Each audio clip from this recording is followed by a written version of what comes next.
Okay. Good evening, everybody. Last week, I want to finish off from last week, what we didn't finish yet.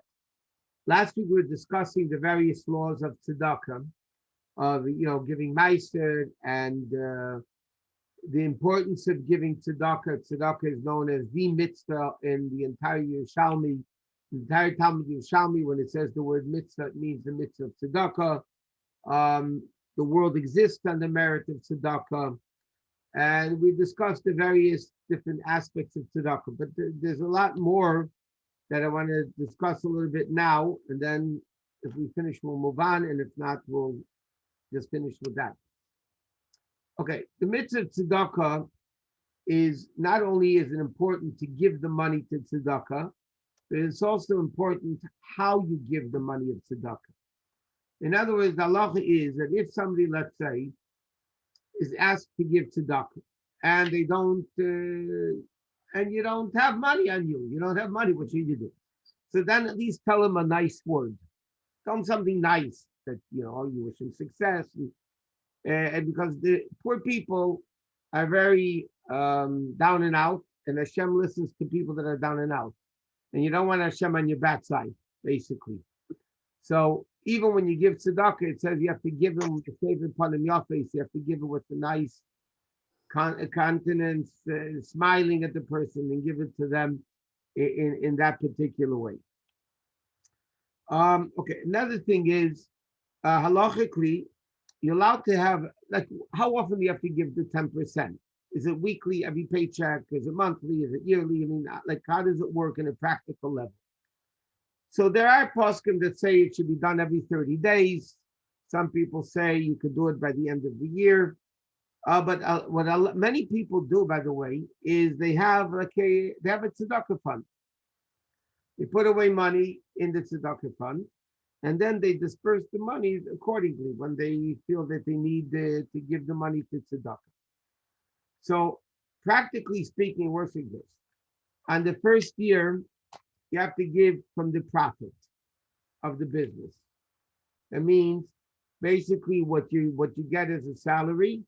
Now, if you make money in a business and you're reinvesting the money in the business, but you're not taking it out yet, that's not called a profit that you would have to give tzedakah on.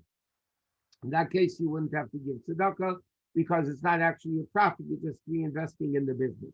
Money that you take out would have to be given the mice is the 10% if a person is able to. But many people, like we said, make a fund for tzedakah. They make a tzedakah fund, and they put the money, and then when the time comes, they give up money. By the way, many people ask this question. According to halacha, if a poor person comes over to you and asks for money, you have to give it to them. Now, in today's world, you walk in the street or you're driving a car, there's a lot of beggars, stopping the cars and asking them for money. In those cases, halachically, you wouldn't have to give them money because you don't know what they're going to be doing with that money. You don't know if they're going to buy drugs or they're going to do who knows what with the money. So in those cases, by the way, halachically, it would probably be better to give such people food. If you want to give them something, give them food, and then at least they won't be spending it on drugs. But what happens, though, you get in the mail today. Requests for 100 places in Israel, 100 places in New York, 100 places in California. You get letters, requests for money. According to most opinions, that's not called them personally asking you for money. Because they're sending out a mass mailing. They don't mean you, they mean whatever. So halachically, you don't have to necessarily respond to these mass mailings that go out. Some people want to be machmir, so they say, I'll be strict. I'll give $1, and I'll send back $1 in the envelope, and that's fine. Halachically, that's fine. You don't have to give more than $1. There's no amount that you have to give a poor person. Halacha says if a poor person asks you for money, you have to give them something. You don't have to give them $100 just because that's what they want. Now in Shulchan Aruch it says, and it's based on the Gemara says, it says in the Torah, when you have to give tzedakah, the Torah says, "Dei machserei asher yachzalei." You have to give him what he's lacking. And therefore, the Gemara learns out that if, let's say, this person used to be wealthy, and he had servants, and he had horses, and he had all that stuff, and that's what his lifestyle was, there's an obligation in tzedakah to get the person back to where he was. But it says in the pasuk, and the Gemara learns this out, the pasuk says, "De machzerei asher yachzerlei," what he's lacking, avliata mechuyev la'ashrei, but you don't have to make him wealthy. In other words, you give the person what he was accustomed to, and today's a whole question, halacha, what's that supposed to mean? But bottom line is, you help out people. If they send you letters in the mail, there's no halachic obligation to respond and send money back in the mail. If somebody comes over to you personally and asks you for tzedakah, halachically, you really have to give them. You can give them a nickel, a dime, a quarter. You don't have to give them who knows what. Another important thing in tzedakah that many people ask the question, when I give 10% of my earnings, is it before taxes or after taxes? Most opinions hold that you give it after taxes. You don't have to give it before taxes, but you can give it after taxes.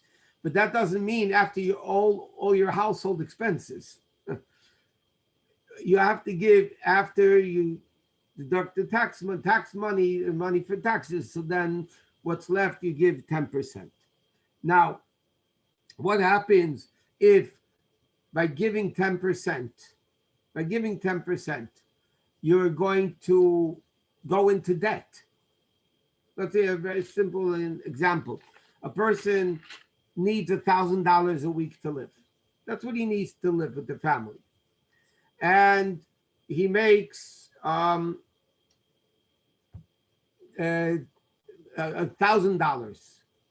Now, if he's going to give 10% of that, he'll be left with $900, and he won't be able to live like that. So then halacha says he doesn't have to give 10%. He has to give what he would be able to give. Whatever they're able to give, that's what he should give. But they don't need to give 10% and because of that go into debt. And by the way, that's halacha. I'm just saying in Lifnim Ashur Tzadin, there were very great Bali Tzedakah, people that gave big tzedakah people, they would actually go into debt to give tzedakah. But that is not what is demanded, so to speak, according to halacha.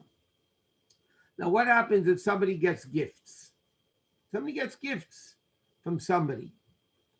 So, again, if it's a monetary gift, you have to give tzedakah. You have to give ma'aseh from it. You have to give 10%. For instance, the COVID checks that came in, halachically, you have to give tzedakah from it. If somebody got, let's say, $600, technically you have to give $60 tzedakah. It's 10%. It's a gift. If you got the $1,200 check, then you have to give $120. But technically, it's a gift that you would have to give tzedakah from because it's an income that you don't necessarily need. I mean, you need it, obviously. Now, what happens if somebody was given, let's say, a family member before Yom Tif comes over to you and says, okay, here's $500, buy clothes for the kids or whatever, buy things for them. So now the question is that called a gift that I have to give tzedakah from, or because it's for a particular purpose, they're giving it to me to buy things for the kids, so then you don't have to give tzedakah. So the way the poskim write is as follows. If you wouldn't buy those clothing without this money, without this $500, you wouldn't go buy the clothing because you can't. Then that's not called a gift. Then you don't have to give tzedakah from it. But if you'd be able to buy the clothes anyway, and you're planning to buy the clothes anyway, and you would be able to buy the clothes anyway, then this $500 is considered a gift. In practical, that's what the poskim write. But in practical halacha, most of the time it's ruled that if parents or family or whoever it is, balabatim, whatever, they give you money for Yom Tif, then halachically you really don't have to give ma'aseh from it because they're giving it to you for a specific purpose and a specific usage, and therefore you wouldn't have to give tzedakah for that. Okay, there's the tzedakah is another. Now, a person who promised money to tzedakah should try to give it out give it out as soon as possible. And again, if he doesn't have any poor people there, like it says in Shulchan Aruch by Matanis Lavyanim and Purim, you give to the poor on Yom Kippur, you put it away, and then when you find a poor person, you can give it to them. Last time we also mentioned, this is a very important din. Once you pledge money to a certain tzedakah, you can't change your mind and give it somewhere else. Even if you don't like that person anymore that you gave the money to, you're not allowed to change it in tzedakah. It's a very important din, and it's very clear in Shulchan Aruch that you wouldn't be allowed to do that because you pledged the money to tzedakah. Logically, it's like you gave it already. We mentioned last week, amirasi l'gvaya kimsirasi lehedyet, giving money to hegdish, to Hashem, which includes tzedakah, is like you gave it over to the person already. Just like if I give you something, I can't change my mind and take it back.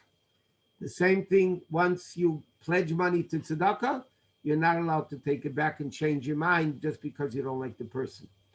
There's a lot of interesting dinim, and we're going to go a little bit into a different dinim of Challah, separating Challah, which is very, very important. But, there's certain dinim. What happens if you collect money? That's the next dinim in Shulchan Aruch. What happens if somebody, I'll give you the classic example that they give in halacha. Somebody needed to be buried. The family didn't have money for the burial. And then they made an appeal by people. And they needed, let's say, $5,000 and $7,000 came in. So what do you do with the leftover money? In halacha, what do you do with the leftover money? So according to halacha, you have to use it for burial purposes. In other words, either for that person, let's say, to help with the monument, the matzeva, or what other people write, God forbid, if there's a next person that needs to be buried and doesn't have money, you can use it for that. If the people collect money for a chasana, somebody needed $10,000 to collect it for a chasana, and they ended up collecting 15. So what do you do with the extra $5,000? Again, you use it either for that particular chas and kala to help them establish themselves, or you use it for another poor chas and kala that need the money. But you can't use it for other things, just for those particular things. Okay. We're going to continue now. The next siman in Kitzur Shulchan Aruch is the dinam of Challah, separating Challah. To give a brief introduction to the idea of Challah, and that is the Torah gave Kohanim 24 gifts. Okay? 24 gifts that are given to the Kohen. Truma, Meiser, different parts of the animal, the first shearing of animals. I mean, there's a lot of the firstborn animals. There's a lot of things, 24 gifts. The Gemara calls them Chav Dalid Matnas. Why Hashem gave them 24 gifts? What? No. For the 24 No. 24 different gifts that were given, that you give to the Kohen.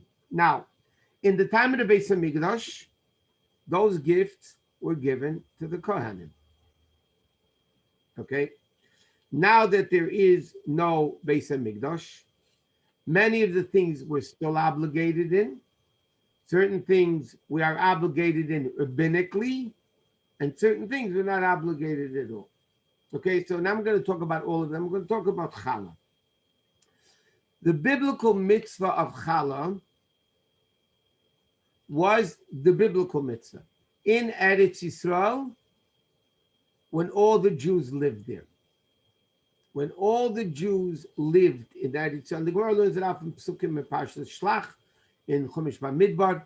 The Gemara learns out the biblical mitzvah of separating challah, meaning dough from when you bake dough, bread, or cakes, and we'll see all the various dinim. So then you had a mitzvah of separating challah and giving it to the kohen. According to biblical mitzvah, it's only when all the Jews lived in Eretz Yisrael and in Eretz Yisrael. Therefore, the Gemara says, at the time of the second Beis HaMikdash, from the beginning of the second Beis HaMikdash, the Jews already did not live, all the Jews did not live in Eretz Yisrael. So then the mitzvah of challah was a rabbinic mitzvah. It became a rabbinic mitzvah. Even in Eretz Yisrael today, it's rabbinic. In Chutz La'aretz, it's rabbinic. And we'll see later, I don't know if we'll get there today, but we'll learn a difference between separation of challah today in Eretz Yisrael versus separation of challah outside of Eretz Yisrael. Now, what is the mitzvah of separating challah? It says the mitzvah is when you make dough, dough has to be from one of the 5 halachic grains. Okay? Which means wheat, barley, rye, oats, and spelt. Those are the halachic 5 grains that you need to separate challah from. If somebody makes cakes out of potato starch, or soy cakes, or quinoa cakes, or bean cake, whatever, any other rice, soy, corn, buckwheat, without any of the 5 grains we just mentioned, you do not need to separate challah. Nowadays, when you bake, and we're going to discuss the dinim, but I want to elaborate on because it's a very, very practical dinim, especially now, we're not going to get there today, but with these challah bakes, these massive challah bakes that everybody is doing today, there are big, big halachic questions. The way it's done, and many times it's not done correctly, which is no good. The mitzvah of challah is basically when you have those 5 grains and a certain amount of grain, and we're going to see all the measurements, plus the liquid content of the dough, the majority has to be with water in order to make a bracha. That means if you have flour from one of the 5 grains, even if they're mixed together, it's not a problem. Okay? If you have enough dough, and we'll soon learn exactly how many, and the liquid, the majority of the liquid is water, then you separate challah with the bracha. If you have enough flour and the contents of majority liquid. If the majority of the liquids is not water, meaning cakes that you would make mezainis on, then you would have to separate without a bracha. Okay, now, if there's absolutely no water in there, if there's no water at all, there's only eggs and oil and juice and so on and so forth, then you can't separate challah. But if you add a drop of water, not even a drop of water, then you could separate challah without a bracha. Okay? So let's clarify this for a minute. In order to separate challah with a bracha, how much flour do you need? You need 3 pounds and 11 ounces of flour to be able to separate challah with a bracha. Many times they don't go by pounds. The recipes call for cups of flour. So again, if it's unsifted flour, you need, in order to make a bracha, you need 12 cups of unsifted flour. If it's sifted flour, white sifted challah, flour, in order to make a bracha, you need 15 cups. Okay? That is the amount of dough that you need. Now, sometimes you have so little dough that you don't have to separate challah at all. For instance, if it's less than 2 pounds 11 ounces, if it's less flour than 2 pounds and 11 ounces, you don't separate challah at all. If it's between 12 pounds 11 ounces, 2 pounds. 3 pounds 11 ounces, you separate without a bracha. If it's over 3 pounds 11 ounces, then you do with the bracha. Okay? Under 2 pounds 11 ounces, you don't separate challah. Between 2 pounds 11 ounces and 3 pounds 11 ounces, you separate without a bracha. Over 3 pounds 11 ounces, you separate with the bracha. Okay, that's the halacha as far as how much flour you use. And again, if you're doing white, most flours today are sifted, right? No? Okay, if you're doing white unsifted flour, less than 7.5 cups, you don't have to separate challah. If it's sifted flour, less than 9 cups, you don't have to separate challah. In unsifted flour, between 9 and 10.5, you separate without a bracha. Over 12, you separate with the bracha. I know it's confusing, but if you write it down, you'll have it, and it will be pretty clear. But that's the story with how much dough you need to separate challah. Could you go over it again? Is it possible? What? Could you go over the amounts again, because we're going really fast and it's hard to write down? Okay. If you're talking about pounds, less than 2 pounds 11 ounces, no separation. No separate. Between 2 pounds 11 ounces and 3 pounds 11 ounces, you separate without a bracha. 3 pounds 11 ounces and above, you make a bracha. Okay, that's in pounds. In cups, because a lot of recipes call for cups, so the books give it in cup measurements. So if it's white unsifted flour, okay, that's what I'm talking about now. Less than 7.5 cups, no challah. Between 9 cups and 10.5 cups, you separate without a bracha. 12 cups and more, you separate with a bracha. That is white unsifted flour.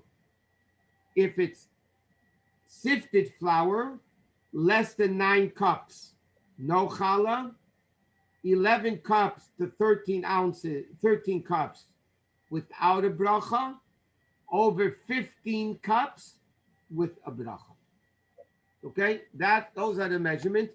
And by the way, if anybody has the Sheikh Chabad cookbook,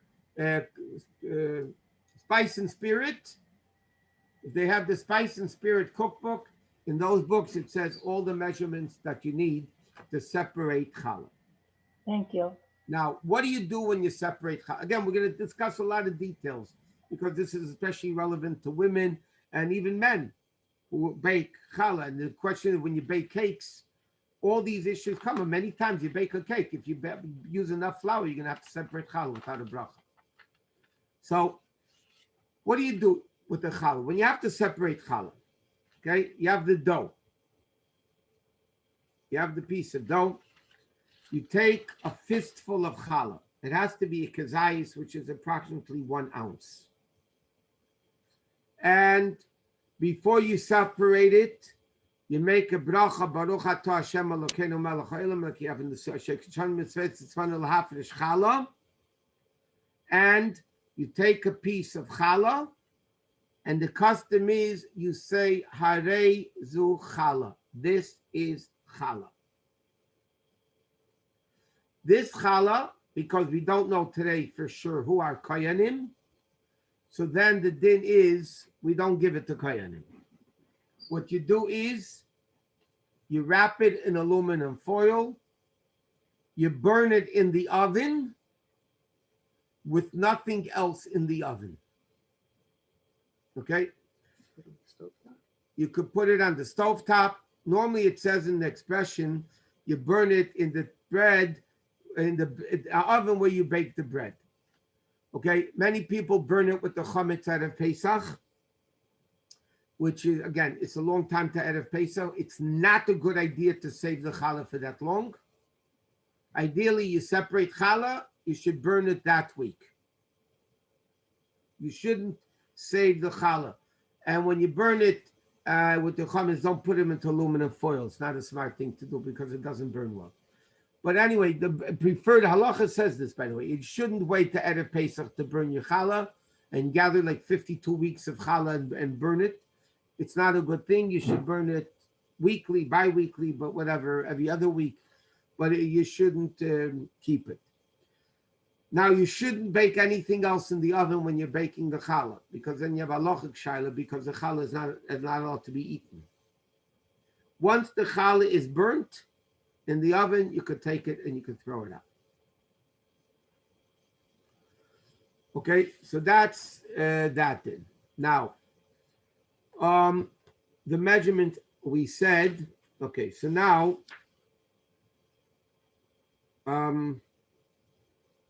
by the way, I just want to mention, challah, the mitzvah of challah, was one of the 3 mitzvahs given explicitly, especially to women. The Rebbe always spoke about that. The 3 mitzvahs given to women is an acronym of Chana, or other places it says Hachen, Hey Ches Nun. What does Chana, the name Chana, stand for?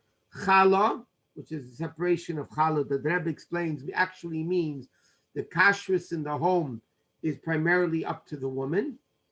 Nun is nida, which is the concept of mikveh, family purity. And hey is hadlokas haned, lighting the Shabbos candles.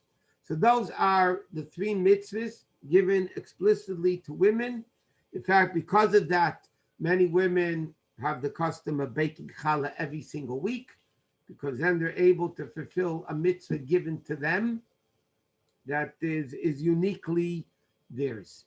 Okay, we're going to stop here with the mitzvah of challah. We're going to go to Tanya.